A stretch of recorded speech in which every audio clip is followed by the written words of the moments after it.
People from countries around Asia have come hunting for jobs in a seaside resort of Sihanoukville in Cambodia. But now they are sucked into captivity and forced to operate online scams to line their captors' pockets.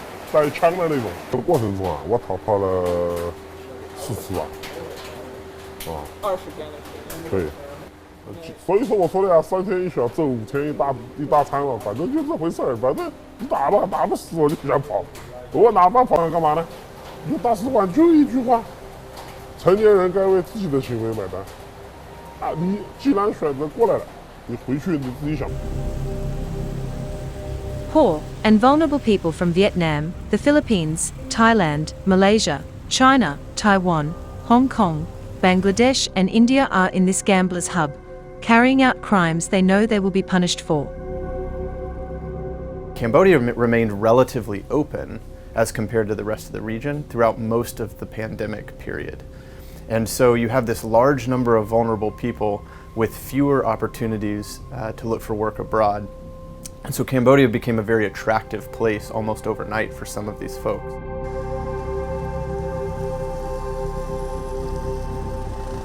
Sihanoukville is a 5-hour drive from Phnom Penh. With vast influx of Chinese investments, dozens of casinos have sprung up in the recent years, where these captives are forced to work 12 to 16-hour shifts, trawling social media and dating apps on a hunt for victims to scam out of huge sums.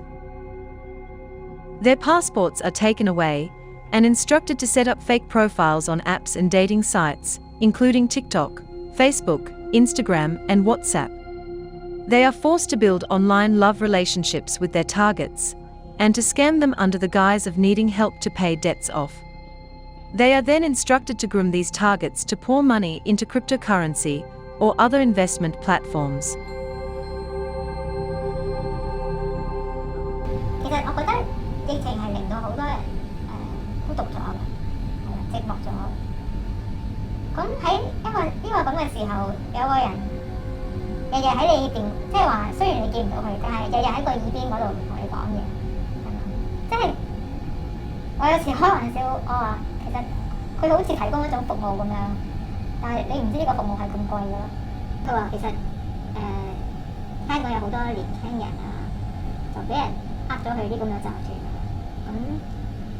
咁就係啦，咁就佢哋都係被害者嚟嘅，咁就希望你去報案咧，咁警方可以打擊呢咁嘅組織啦，咁啊可以將呢啲人救。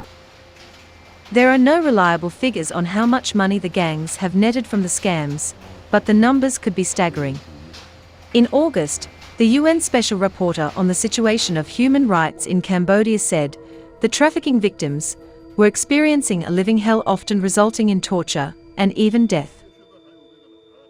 To stop the trafficked victims from escaping, compounds are installed with metal window bars and barbed wire.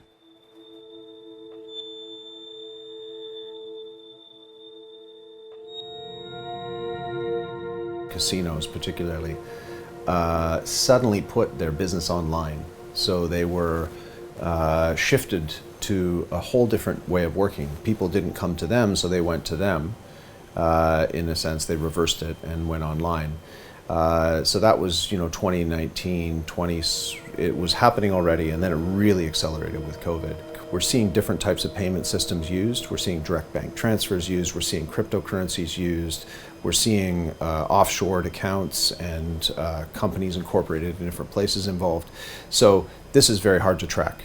But clearly the money being embezzled or fraudulently obtained is massive. It's in the millions of dollars, hundreds of millions of dollars. That's why these criminals are in this business. We're looking at multifaceted, multi-million-dollar businesses operating in a very complex fashion, and governments that are really reacting and don't actually have a complex law enforcement system or a law enforcement system that's ready to react very strategically.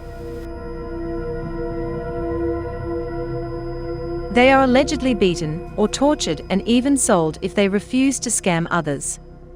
Within Cambodia, some were sold on to other gangs. Those with good IT or English language skills could be sold for up to $50,000. After months of official denials, Prime Minister Hun Sen ordered a hunt for ringleaders, and authorities launched a string of high-profile raids thereafter.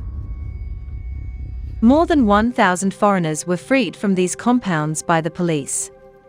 Now that the attention to this issue has reached worldwide, the US even downgraded Cambodia in its annual human trafficking report. But international observers and rights groups are skeptical of the depth of the government's crackdown, as they fear that rather than shutting down, the groups are simply relocating.